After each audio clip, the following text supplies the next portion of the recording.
frightened the Wicked Witch. Wow. I'm curious if you think Zelina is a villain, because I know, a lot of times when you're acting, you have to love your character in some way. I think Zelina is a villain. I don't think Zelina thinks she's a villain. I think that's the best thing about the way that Adam and Eddie write villains on the show. The villains think they're the heroes of their own lives. And they know they've got the title of the villain, but in their own heart they're trying to find their own happy ending. So they don't feel villainous. And I think that's what makes the villains on the show, like Rumpel and the Evil Queen, so delicious, because they're on their own path of truth and destiny and faith and hope in their own way. So that's what makes the villain so multidimensional. So if you said to Zelina, she'd be like, well, I'm not a villain, dear, I'm wicked. But, so I think she's a villain, and I think we all think she's a villain, but she doesn't. And I think that's where the truth is found in the characters and what makes them interesting to watch, because of how they're written as well. Well, I'm also curious about Robin. And one of the things, this question actually comes from Jane Espenson, who I'm sure you guys know is producer and writer on the show. She was talking about heroes not needing to have a code. Robin has a code, so do you consider him a hero?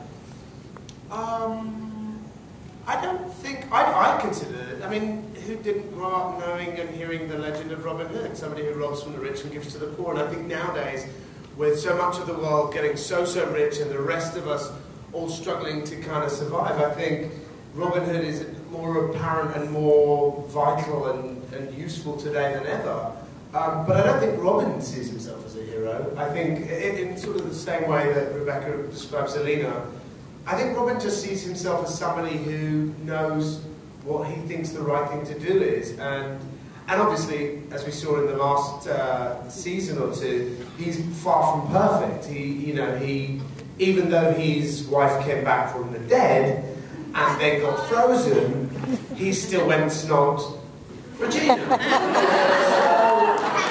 He's not perfect, not by a long stretch. But then, who of us is? I think that what's great is the guys, and I took a lot of flack for that. A lot of people were saying, he's an adulterer. I'm like, come on, his wife came back from the dead and then got frozen. Anybody else didn't do that? No. Unless you have a wife come back from the dead and then got frozen by a snow queen, please sit down.